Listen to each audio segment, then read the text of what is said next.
Hi, so it's Sunday afternoon. It's about, let me see, it's about 4:54, and today was a pretty interesting day. I went to church this morning, Palm Sunday, and with my Auntie Roslyn, and we went up to Maracas after, bought some fish and bake, and came home. I dropped her home, and then I came home. And so, taking my shower, washed off all my makeup, pinned up the hair, washed off the incense from church as well as the sea blast from Maracas. And as I was showering a little while ago, I was reflecting on love, loss, grieving, and remembering.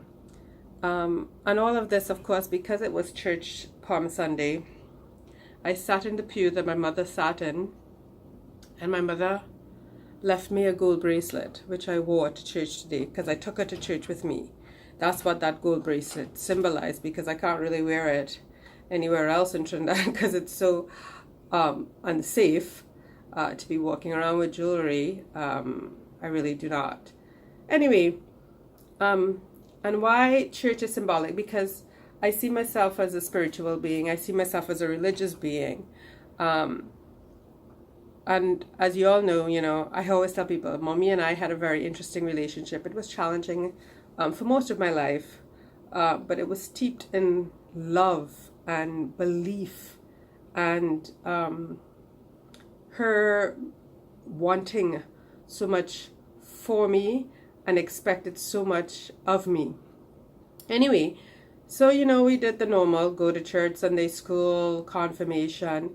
And then as I got into my late teenage, I would go to the Catholic Church in Digger Martin with my friend, St. John's. So I was a regular in a Catholic church. And then I moved abroad and I stopped going to church altogether. When my son was born, his dad would take him to various churches. They would get up on a Sunday morning, and we lived in Jersey City. And there was a church in every corner. So they would go to Hispanic church, African church. They would just do church.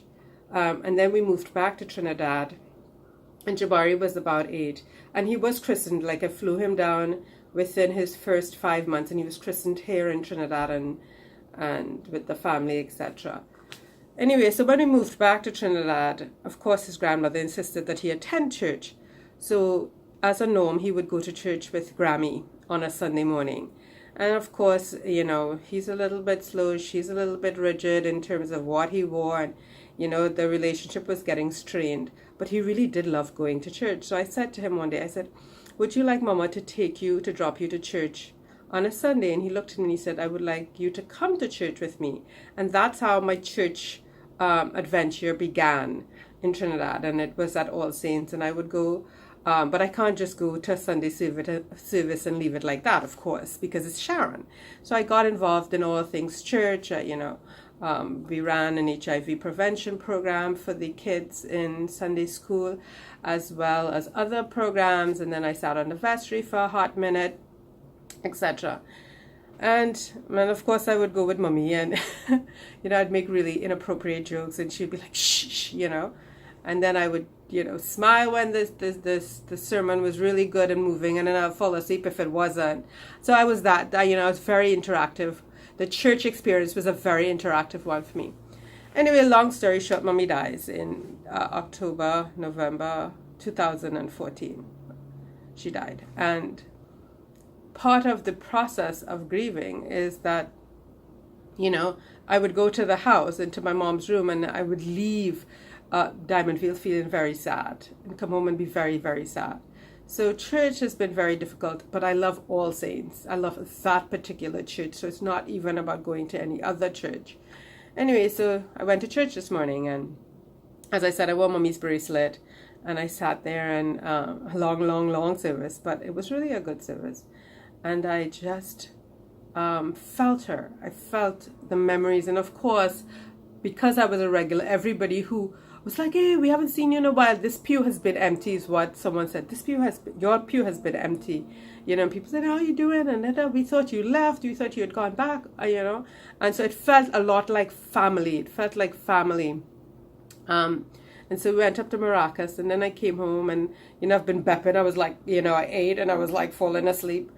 And then I talked to my son, whose birthday is tomorrow. So the one thing that I made, the thing that I'm most proud of, is going to be 23 tomorrow. He is going to be a 23-year-old man.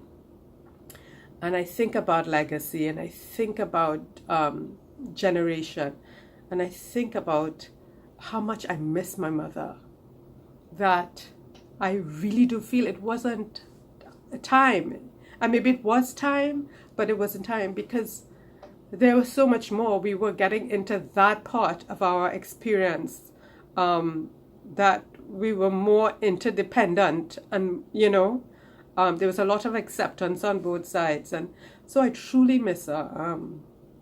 But I loved being in church and standing and feeling her spirit, and being there, because I knew she would have been so proud of Paula May, and she would have been beaming. And so, yeah, so that's just another story, another reflection. And I love you, Mom, and I love you, Jabari Motley Daniel. Happy birthday tomorrow, my one and only.